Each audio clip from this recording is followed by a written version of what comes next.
विगत दिवस अपन नीतिवादी विचारधारा के बारे में चर्चा कर रहे थे।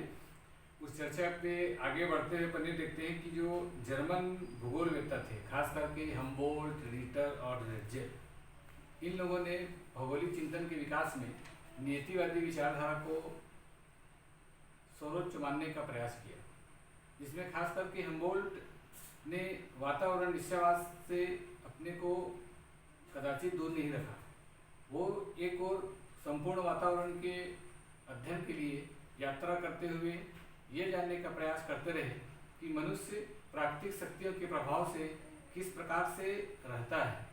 और उसको अपने अनुकूलन बनाने का कैसे प्रयास करता है, इसको देखने का उन्होंने प्रयास किया। इसके साथ ही उन्होंने ये भी देखा कि मानव के अंदर एक ऐसी आश्चर्यजनक क्षमता है जिसके द्वारा वह अपने आप को जलवायु में रहने के योग्य बना लेता है और अपनी बुद्धि बल और क्षमता होते हुए भी मनुष्य जो है वह पार्थिव जीवन से नितांत संबंधित होता है। दूसरी ओर हम्बोल्ट और रीटर, जिसमें यह माना जाता है कि जो रीटर हैं, जिन्होंने निश्चयवाद के समर्थक रहे, मुख्य रूप से उन्होंने अपने ग्रंथ यूरोपा में ये जानने का प्रयास किया कि प्राकृतिक वातावरण के तथ्य जैसे कि धरातल है,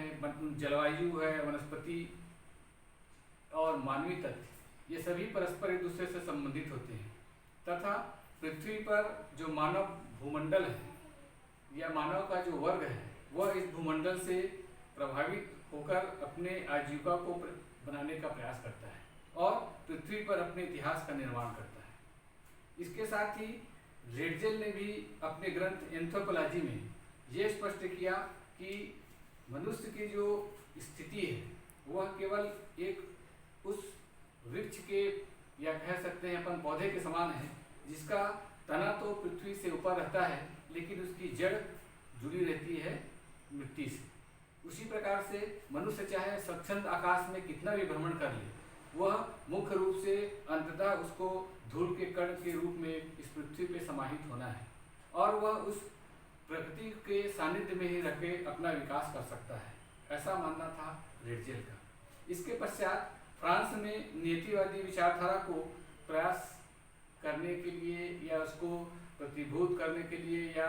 अपनी विचारधारा को लाने के लिए सर्वप्रथम लिपले ने सामाजिक और पारिवारिक संगठन पर वातावरण के प्रभाव को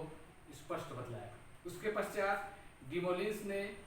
लिपले की अध्ययन पद्धति को अनुकरण करते हुए विश्व में मानव समुदाय के सामाजिक संरचना पर विश्लेषण कर भौगोलिक वातावरण के आधार पर प्रयास किया। इसके साथ ही ब्रिटेन में निश्चयवादी समर्थक में पैट्रिक गिडिस, हैकल,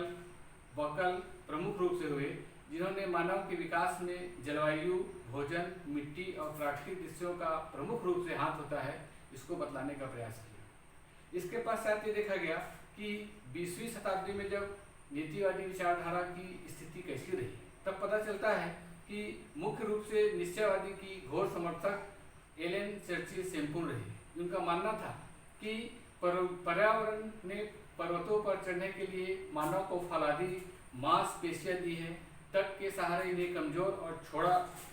ढीला छोड़कर इन्होंने उनकी छातियों और हाथों की शक्ति को पूर्ण विकास किया है जिससे कि वो पतवार चला सके। उनका यह मानना था कि मनुष्य जो है वह इस प्रकृति के साथ रहकर अपने आप को परिश्रमी, मितव्ययी,